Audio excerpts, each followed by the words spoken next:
She looked me in the eye and said it like she was offering me advice: "You should cancel your wedding. For your sister's sake." Asterisk. That was the moment I realized I'd been cast as the villain in someone else's script. And hey, while you're here, I can see a lot of you watching without subscribing. Hit that button, it really helps keep stories like this going. Now, let me take you back to where it all began. My name's Emily. I'm 30, and I recently got engaged to the love of my life, Ryan. He's 31, steady as a rock, and the kind of man who makes even ordinary days feel like something out of a movie. We've been together for 6 years. He knows how I take my coffee, where I store my stress, and exactly how to pull me back from the edge when life gets too loud. He proposed on a quiet Sunday morning in March, right in our living room, while I was still in pajamas. No audience. No flashy gestures. Just him, holding a ring and smiling like his whole world was in front of him. And in that moment, it felt like everything I'd ever hoped for had clicked into place. So, you'd think my family would have been over the moon. Right? Not even close. When I called my mom to share the news, I was practically bursting. I barely got the words "we're engaged" out before she said something that stopped me cold. "Oh. Cassie's not going to take this well." I blinked, stunned. Cassie? My younger half-sister? That was her first reaction? I laughed nervously. Wait, seriously? She's just been really fragile lately, honey. Her love life's been a mess. This might hit her hard. Now, let me paint the picture for you. Cassie's 24. My mom married her dad, Tom, when I was 5. Cassie came along a year later. We grew up in the same house, but it never felt like a real sisterhood. We coexisted. Barely. She was the golden child, mom's favorite, always protected, always praised. And me? I was the quiet, responsible one. The one who got straight A's, helped with dinner, and learned early on not to expect much applause. Even as kids, Cassie had this bizarre need to outdo me. If I got a good grade, she'd sulk. If I won a prize, she'd throw a tantrum. It was always a competition. One I never asked to join. Fast forward to adulthood, I got my degree, built a steady life with Ryan.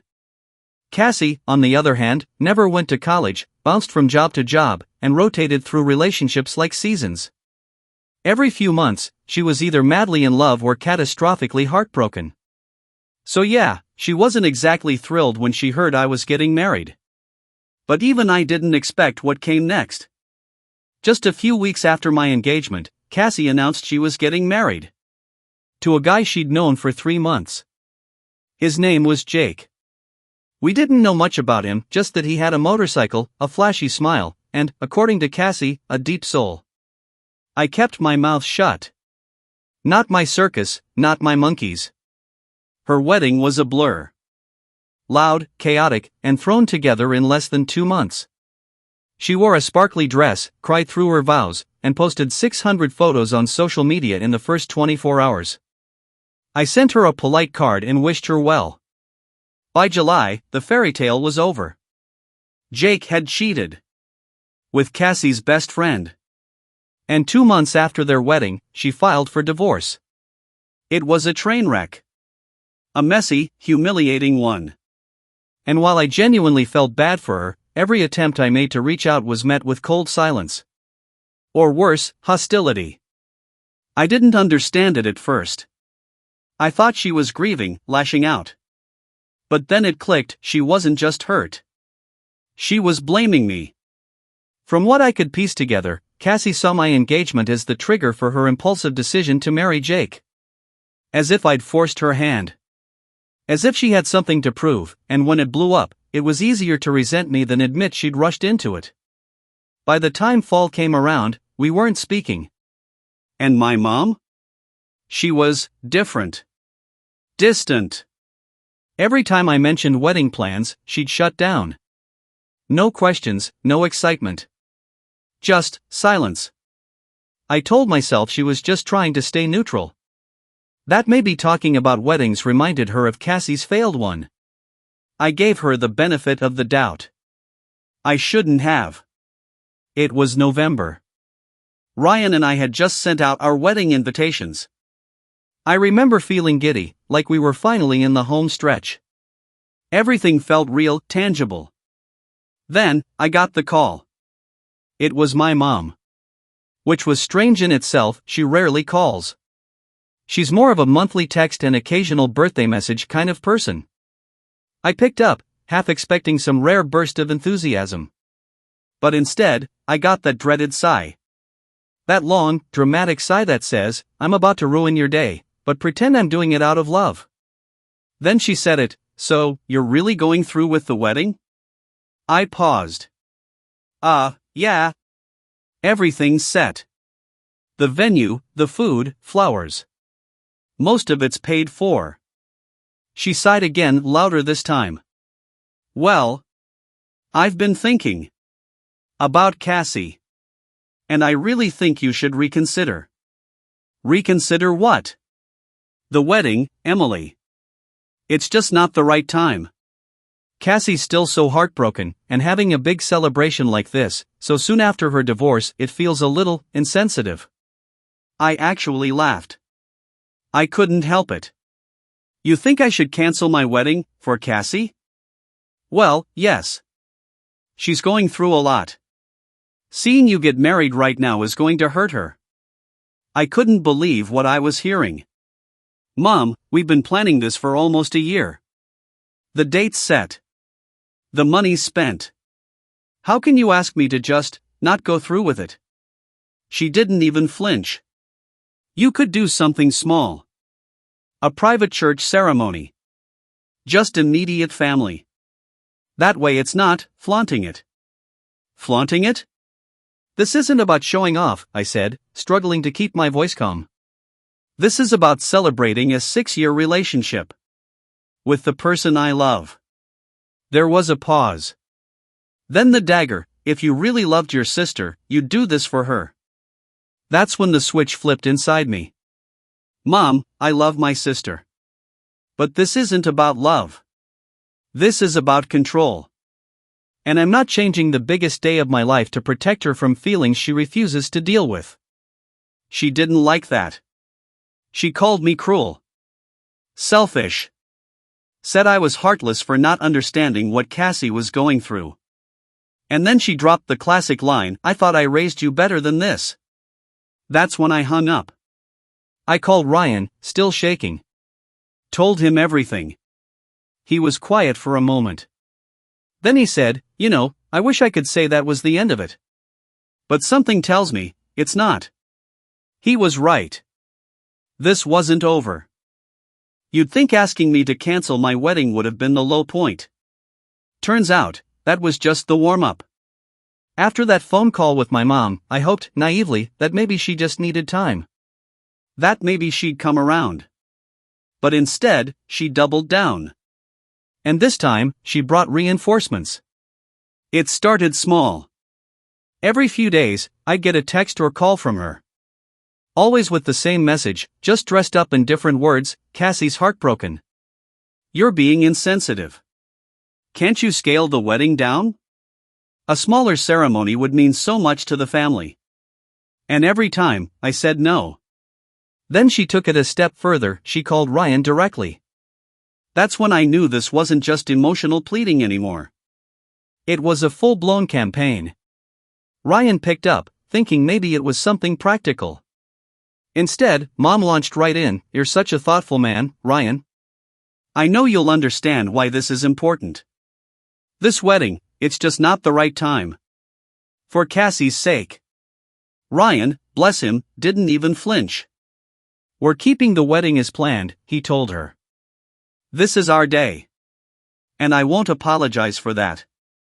When he told me about the call, I could see the stress in his eyes. And that crushed me. It was one thing for them to guilt-trip me. But dragging him into it? That was next level. And still, it got worse. Cassie started texting me. Not outright attacks, of course.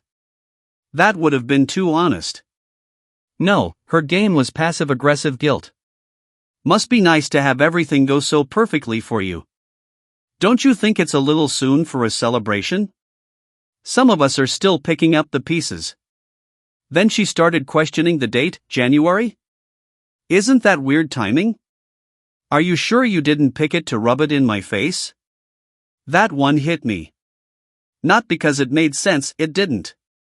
Our date had been set long before she even got engaged, let alone divorced. But the audacity of it. The entitlement. At first, I ignored her.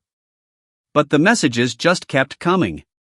Soon, she was leaving voicemails, long, rambling ones, about how hard it was for her to even think about weddings, how my insensitivity was ruining her healing process. It was exhausting. But what hurt most was how clearly Mom and Cassie were playing off each other. Mom would call me and say things like, "Cassie cried all night after seeing your wedding invites." The next day, Cassie would text, "Mom's so upset about how you're handling this." It was like a tag team of emotional manipulation. By December, I'd had it. Cassie wasn't content to just sulk, she was actively trying to ruin my reputation. It started with a call from Megan, my cousin, who'd become my accidental informant. "You need to know what she's saying," she told me. "Cassie's been calling people family, mostly. Telling them you planned this whole wedding to humiliate her." "What?" I asked, stunned. "How does that even make sense?" "She's saying you picked January on purpose to trigger her. That you've been flaunting your engagement, trying to rub her face in your perfect life." I was floored. But our date was set months before she even got married.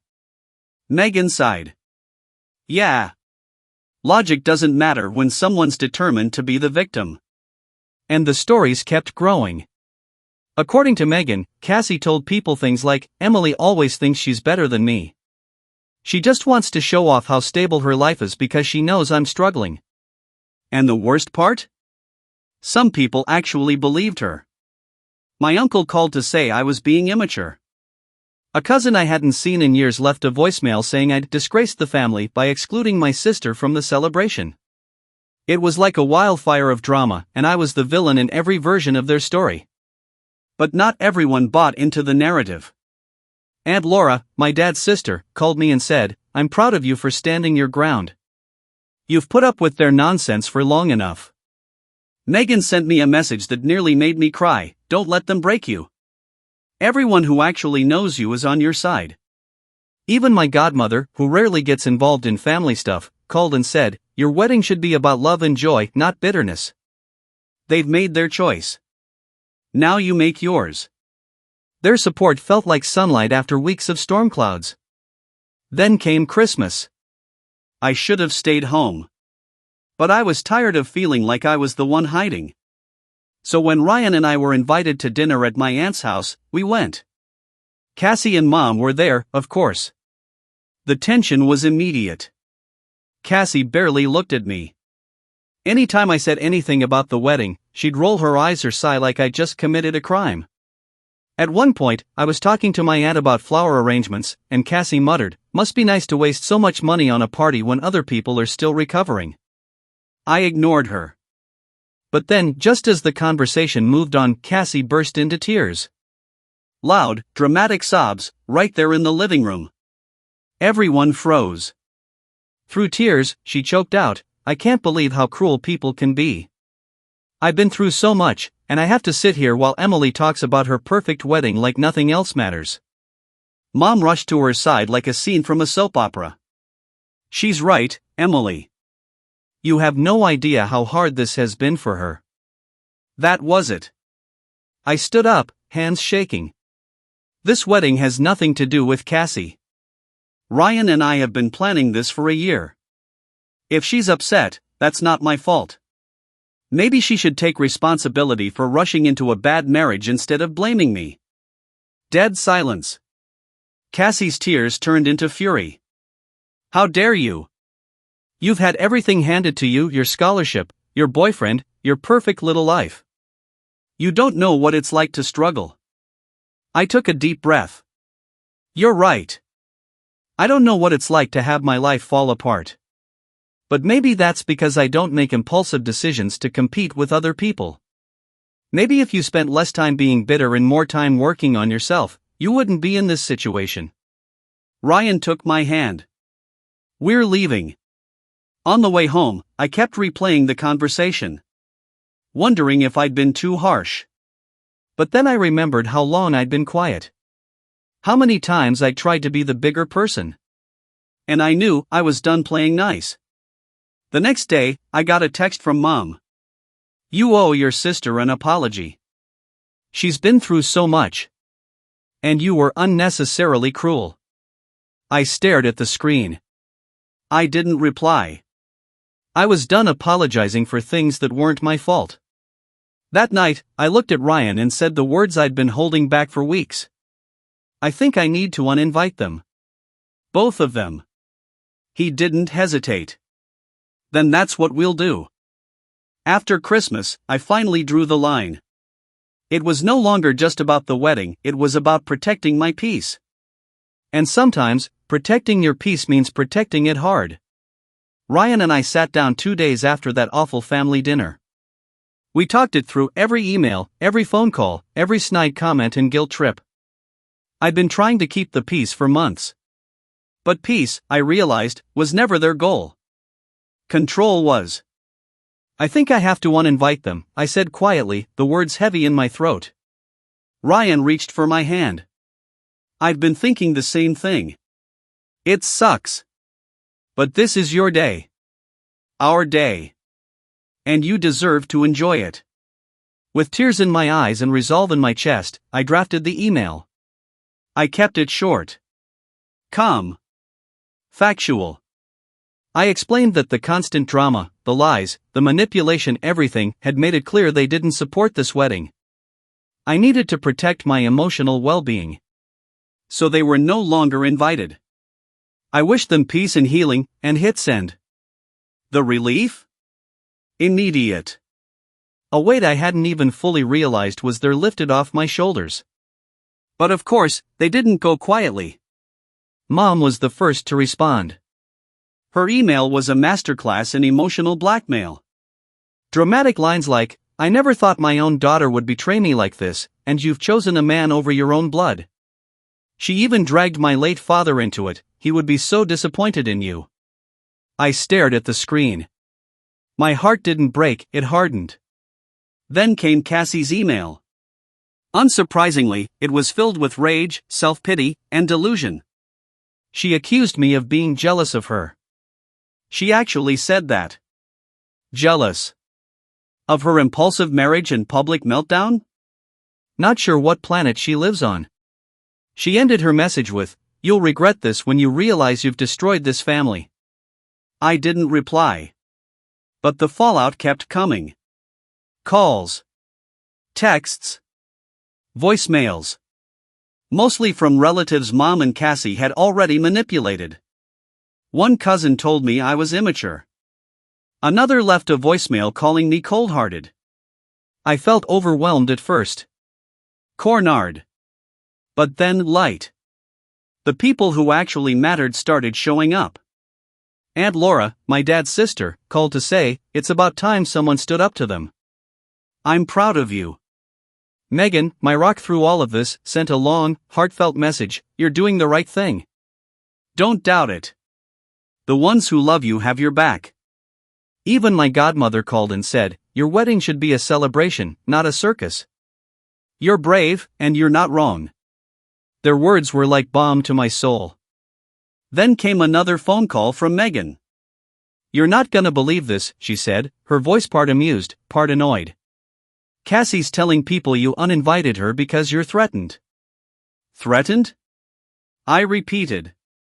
"She's saying you think Ryan has feelings for her." I burst out laughing. "You're kidding. She claims he's been flirting with her and that you found out, so now you're cutting her out to save face."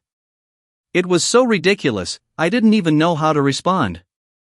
Ryan had never even had a one-on-one conversation with her outside of family dinners. She was grasping. But still, trying to drag Ryan into this? That was low, even for Cassie. At that point, we tightened security. We updated the venue staff. Hired an extra guard. Let everyone know Cassie and Mom were uninvited and not to be let near the property. Then came the final straw. One evening, about a week before the wedding, Ryan and I were watching TV when his phone buzzed. He checked the message, and I saw the color drain from his face. "It's Cassie," he said, and handed me the phone. The message read, "I really need someone to talk to. I know you probably think I'm terrible, but you're the only one who's ever understood me. Can we meet?" My stomach turned. We didn't respond. But she kept messaging. Day after day. Her tone shifted from apologetic to suggestive. Messages like, "I've been thinking a lot about you lately. I feel like we have a connection Emily doesn't understand. I know it's wrong, but I can't help what I feel." That was it. Ryan showed me everything. "What do you want to do?" he asked. I was shaking. "Block her. But take screenshots first." He did. We saved every message. And the next morning, I forwarded them in an email to my mom and a few key family members. No rant. No emotion. Just the screenshots and a short message. "This is why I uninvited her. This is toxic. This is manipulative. And I'm done." Mom responded predictably. "I can't believe you'd accuse your own sister of something so vile. She's struggling and you're making it all about yourself." Ryan probably misread the messages. I nearly sprained my eyes from rolling them. But everyone else? The floodgates opened. Megan called me. I knew she was bad, but this is another level. "Aunt Laura, you are absolutely right to cut her off. She's proven it now. No one can question your decision anymore." And finally, the wedding day came. The morning started beautifully. The venue looked magical. The sun was shining. My bridesmaids were laughing, helping me get ready. I felt calm. Centered. For the first time in months, I was happy. Then, 30 minutes before the ceremony, my maid of honor Amanda rushed in, face pale. "Emily, your mom and Cassie are here." My heart stopped. "What? How?" Security stopped them at the entrance, but they're making a scene. "What are they saying?" "Your mom's crying, saying she just wants to see her daughter get married. Cassie's screaming that you're a horrible person and don't deserve this day." I took a breath. My hands were shaking, but my voice was calm. "Don't let them in. Let security handle it. If we go out there, we give them what they want." Amanda nodded and ran back. I sat down, closed my eyes, and told myself, you are not responsible for their chaos. You are allowed to have joy. Security kept them at the gate. The venue eventually called them a ride. But not before Cassie screamed for everyone to hear, "You'll regret this, Emily. You'll regret cutting out your own family." I didn't. The ceremony? Perfect. The moment I saw Ryan at the end of the aisle, everything else melted away. It was just us, surrounded by people who genuinely loved us. We laughed. We cried. We danced under the stars. And during dinner, people came up, a lot of people. Aunt Laura hugged me and whispered, "You did it. You stood your ground." They showed who they really are today. Even a few of Mom's own friends said, "We're on your side. You deserved this day." But wait, there's one more twist. A week after the wedding, Megan called again. She sounded almost giddy. "Cassie and your mom had a massive fight. Like, nuclear. And guess what?" I held my breath. "Your mom kicked her out." I nearly dropped the phone. Apparently, Cassie had been sulking ever since the wedding. Blaming everyone. And when she turned on Mom, screaming that she didn't do enough to stop me, Mom snapped. For the first time in her life, she told Cassie, "You're an adult. Take responsibility. I'm done." And then she told her to leave. Cassie's now crashing at a friend's place. And honestly, I felt nothing. No guilt. No sorrow. Just peace. I've blocked them. Muted them. Closed the door for good. And Ryan and I? We're finally stepping into our new life, drama-free and full of love.